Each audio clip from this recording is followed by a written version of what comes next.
Hello guys and welcome back to Assetto Corsa. Today we'll be taking out the Aston Martin V12 Vanquish. Yep, and we're taking it out at the Nurburgring Nordschleife, but we are taking it on the tourist track. So, I don't know, I just felt like taking it out on here. I know it's pretty much the same as everything else, but I just had a... It seems like we take a lot of cars out on the track anyways. I think Aston It's a Martin good test track. Yeah. I think Aston Martin would have probably suited the Silverstone. I thought you'd have chose Silverstone. The thing is, we did Silverstone last week with the Ferrari, for which we should have probably taken it out at Monza, being Italian, but there we go. That's just that. But yeah, this is the Aston Martin V12 Vanquish, as you said. It's actually the 2012 to 2014 model, and the reason we know that is because of the number of gears it has. Because the 2015 version, while identical in almost every single way, has 8 gears. Wow. This, two more than... Yeah. Wow. 2 more. This only has 6. With exactly the same engine. Pretty much, I believe. It's just a different gearbox. But I think I kind of prefer this one because you just have more power through and you don't get tired gear changing. Yeah, that's well. I mean, it is paddle shifters, so it's not. And this one will obviously be longer gear ratios compared to the new version. Exactly, which is always better, especially if you want to try and go fast. I just want to mention one thing. As soon as I've seen this car, I really love the looks of it, especially that light blue colour. Looks amazing. Looks wise. To be fair, that's the Martin that looks bad. There's one disgusting one. There is one. It's family cars, not family car, but it's a very the Signet. That's it. That's the one. The Aston Martin Signet. Really horrible car. It's basically a rebranded Toyota IQ. I'm gonna have to Google this. Don't. Okay. If you don't want your eyes to suffer, don't Google Aston Martin Signet. It can't get any worse than I'm guessing they don't make it anymore then. Oh no, they still do, and they sell it for something like 35 grand, I believe, for this tiny 1.1 litre car. Pounds. UK pounds. Yeah, UK pounds. So what, you're looking for $45,000, something like that? Yeah. So you're basically paying for the name. Yes, very much so. But anyway, take it back to what we can call a proper Aston Martin as I go off for the first time, and this is not going to be the only time. I'm going to go off again and again and again. But specs of the car, as we always do, it's a 1.7 ton car, 1,739 kilos. Yeah, very heavy. Yeah, pushing out 565 brake. And more torque at 620 at 500 RPM. Yeah, but I mean, all of that. Here we go again. Ooh. I thought I could save that one, but I'm just going round and round. But saying all of that, it's for such a heavy car. It's really not that much power. No. Compared to the for the weight of the car. That being said, though, there we go again. This one is just moving off. And we're going to get onto that, but it's just odd because you do feel the power, though. I think it's because of those high torque figures that you mentioned. You do feel it coming in. Do you reckon that's why they turned it into an 8 gear? Perhaps, possibly, yeah. I think they turned this more into a Grand Tourer, and I'm guessing it's got a supercar. Yeah, I'm guessing it's got more power now as well. I think it's pretty much the same. Same engine. I think that it's now more of a Grand Tourer car, something that you do, you cruise around on motorways and A roads, stuff like that. And I'll be honest, it was quite fast in the sense that there we go again. It was quite fast in the sense that when you look at the replay in the replay box, I'm going a lot faster than I thought I was while I was driving. I mean, its top speed is 180. Yeah, or just off. Yeah, I think 183 or something. Yeah. Somewhere around that. So it is a fast car. It's not a slow car.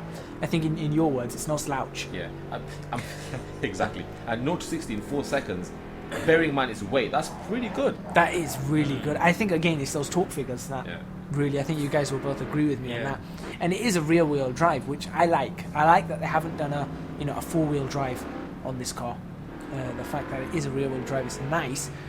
But what I did find interesting is its engine mounting. Now we have supercars that generally are mid-engine. I was just gonna ask where's the engine base on this? It's a front mid-engine, which means it's a front engine, but not the kind of front engines that we get in our cars. It's a front engine behind the front axle. Okay. So that's why it's got a long.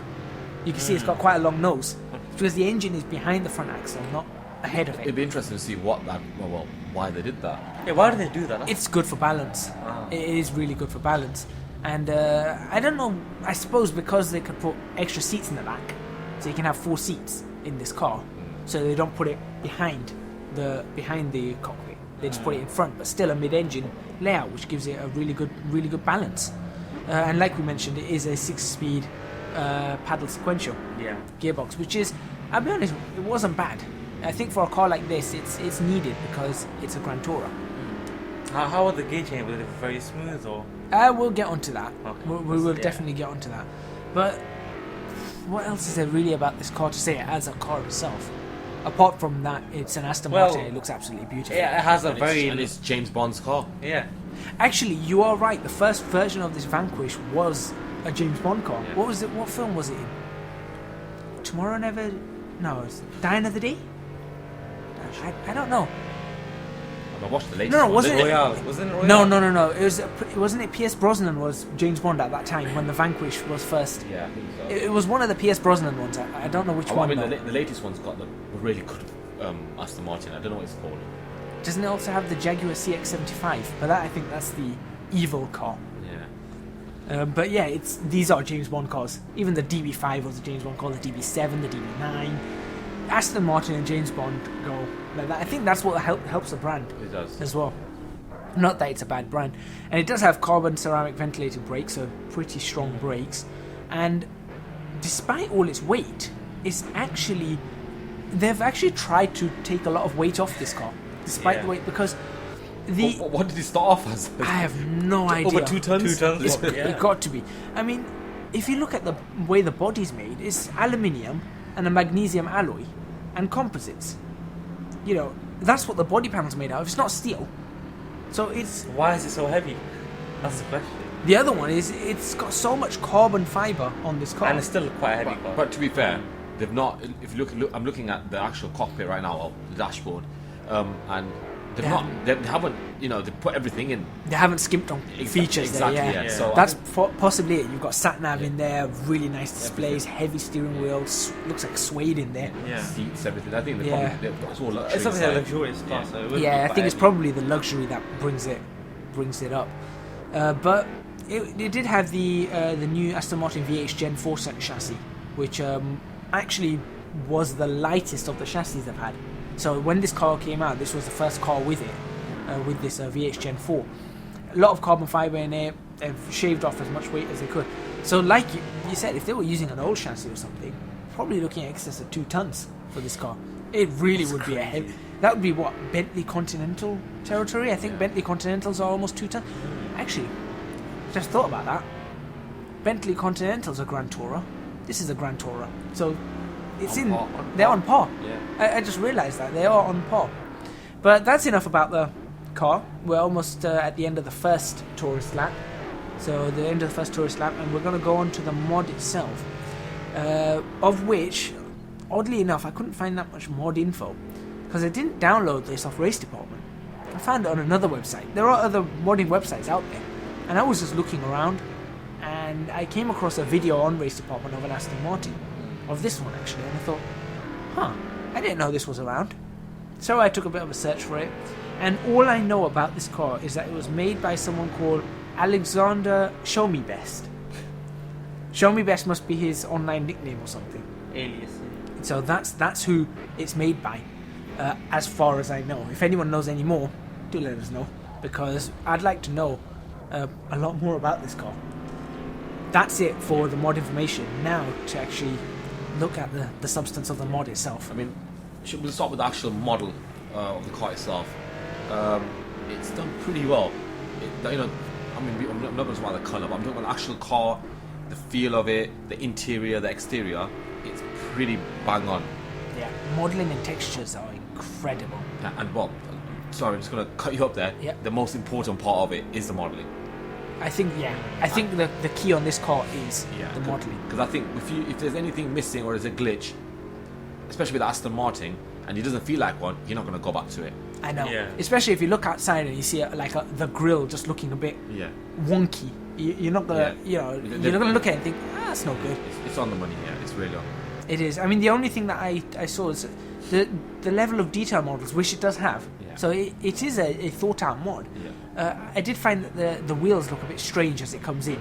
Okay. I don't know. I've not noticed that. You probably won't see it in such a tiny replay box, but on the big replay, it does look a bit strange as it comes in. Nothing too major, but I knock a few, a fraction of a mark off that.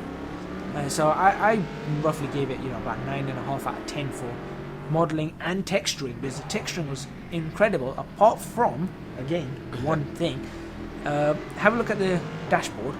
When you go over the bumps, can you see that odd reflection? You'll see a really odd reflection on the dashboard, and you'll see it as you go over the HUD. It'll come up with some. Look, can you see it? It looks like it's made out of the shiniest glass ever. You're being very on the now. vents, isn't it?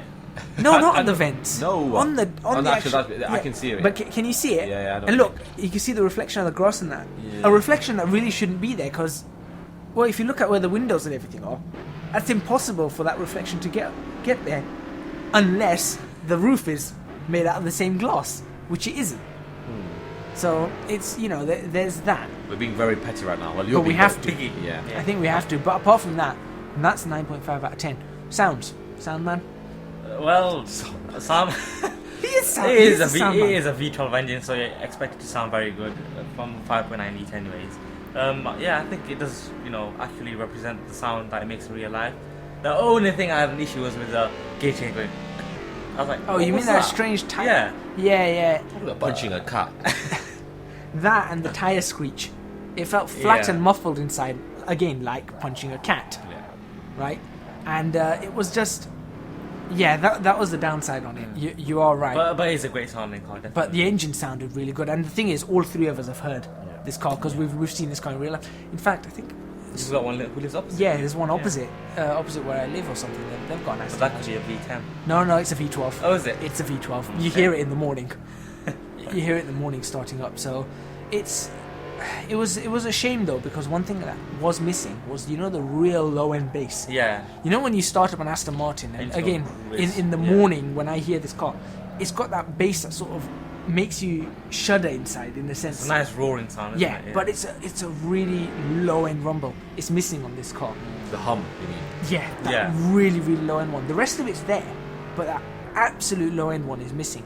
Again, I think that may be just a limitation now of both hardware and software to be able to reproduce that. But I did knock a little bit off this, especially for that tire screech. Yeah. That wasn't nice. No, that tire screech was not nice. That was one factor that I did not like about that, as I'm going all over the place again. So that was 8 out of 10. Now, a lot of people drive in Assetto Corsa for the sake of driving. Realism. It's a simulator. You want a very realistic car. The physics on this are not bad. I don't say they're not bad, but they're not great. I felt the car was... Now, this is one of the reasons I was going off a lot. The car felt really too floaty. Okay. And it's not really easy to explain without actually, the sensation of driving it. It felt like maybe the downforce levels weren't right. It wasn't pushing the car down enough. Or the suspension was too soft. In fact, I think the suspension was definitely too soft. Because you'll notice later on in this lap, I go off, and the whole car just jumps up in the air. So I think the suspension... So you reckon physics are an area where they need to look at? Physics are a different area where they need to look at. The other thing is, I don't think this is optimized for the V5 model. So the V5 tire model that we talked about, that was introduced with the 1.3 update, I don't think this is optimized for that. So I think that I was getting a lot of understeer and everything as well. I think the tires has something to do with that. The fact that the tires are not optimized for a new model, I think has something to do with this. And I think that probably has something to do with the tire screech as well. So I think a lot of the problems here are related to the physics. So do you reckon, all of this suspension being not stiff and very soft made the car understeer by a lot? Yeah, it definitely did. And the other thing, the car just seemed very, very easy, far too easy to lock up. And that was causing a lot of problems. You notice I was getting problems in the braking with the screeching. We said modelling is going to be very important. The next bit is physics. I think for a simulator, the physics are far beyond anything else. Yeah. But, like I said, generally the car was, I think we'll agree, it felt decent. Yeah. It just didn't feel too stable. Yeah. I think it's stability. Is it a beta? No. No. Now I think doing some setup changes. I think if we did setup changes, I might be able to dial some of that out. Especially, I could probably stiffen up the suspension, get the car understeering far less by playing around with the toe and the camber. But the point is, you shouldn't need to have to do that. You need to, you should be able to load up the car and have that default car as it feels, and then be able to make it more or less understeering, or more or less oversteering. And I don't think there's anything I can do about that when I'm shifting gear. That strange screech. Apart from dumping the clutch every time I flick the paddle, which would be the strangest thing ever, because press the clutch, flick a paddle, off the clutch. That's doesn't make any sense. But I think that would be a way to get rid of it, because then you can control the torque coming out of it.